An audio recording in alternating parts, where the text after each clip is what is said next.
வரும் இளம் தலைமுறைக்காக கொஞ்சம் அரசியல் பேசலாமா? இன்னைக்கு காலையில ஒரு பிரஸ் மீட் கொடுத்தாங்க திரு வருவாய்த்துறை அமைச்சர் செங்கோட்டையன் அவர்கள். அவங்க என்ன சொல்லியிருந்தாங்கன்னு பாத்தீங்கன்னா, பள்ளிக்கு செல்கிற குழந்தைகள் அனைவருக்குமே ஆண்டுதோறும் அவர்கள் சாதி சான்றிதழ் வாங்குவதற்கு மாற்றத்தை உருவாக்குவதற்காக நடவடிக்கை நாங்கள் மேற்கொண்டிருக்கிறோம். ஐடென்டி கார்டு என்று சொல்லப்படுகிற ஒரு அட்டையை வழங்கலாம் என்று நாங்கள் முடிவு செய்திருக்கிறோம். அதற்கான பணிகளையும் முதல்வர்கள் ஆணையிட்டு இருக்கிறார்கள். அந்த அடிப்படையில் முதல்வருடைய உத்தரவுக்கு இணங்க அந்த பணிகள் நிறைவேற்றப்படும். பள்ளி மாணவர்கள்ட்ட ஐடி கார்டுல கேஷை இன்ஸ்டியூட் பண்ணணும் அப்படின்னு சொல்லியிருந்தாங்க. இது எந்த விதத்துல நியாயம்? இந்த 2026 தேர்தல்ல யாராலும் உடைக்கவே முடியாதுன்னு சொன்ன மதத்தை உடைச்சோம், சாதியை உடைச்சோம், சாதியை உடைச்சோம், சாதியை உடைச்சோம். சட்டப்பேரவையில 2026ல மதத்தை உடைச்சிட்டோம், ஜாதியை உடைச்சிட்டோம்னு சொல்லி வாய்க்கிலேயே பேசுனீங்களே, இப்ப நீங்க எதுக்காக இந்த ஜாதியை ஐடி கார்டுல இன்சிஸ்ட் பண்றீங்க?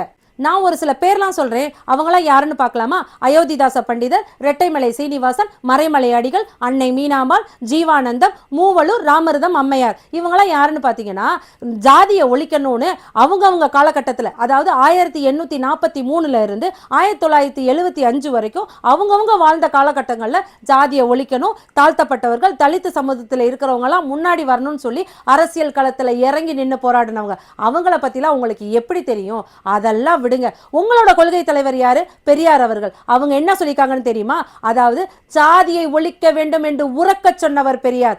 அப்படிப்பட்ட பெரியாரை நீங்க கொள்கை தலைவரா வச்சுக்கிட்டு இப்படி ஒரு ஜாதியை மாணவர்களிடையே இன்சிஸ்ட் பண்ணணும்னு நினைக்கிறீங்களே, இதெல்லாம் என்ன மாதிரி போக்குன்னு நாங்க எடுத்துக்கிறது? உங்களுக்கு யூனிஃபார்மோட ஸ்டோரி தெரியுமா?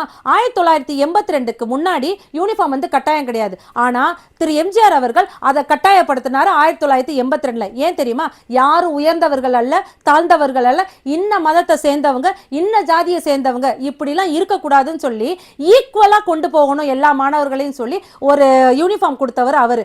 ஆனா நீங்க என்ன பண்ணிக்கிட்டு இருக்கீங்க? நீங்க ஐடி கார்டுல கேஸ்ட போடுவேன்னு சொல்லி சொல்றீங்க. அது எப்படி பிறப்புக்கும் எல்லா உயிருக்கும். இதை சொல்றதுக்கு உங்களுக்கு நாக்கு கூசலையா? இப்படி எல்லாம் சொல்லிட்டு இந்த மாதிரி நடக்கிறதுக்கும் உங்களுக்கு வெக்கமாவே இல்லையா?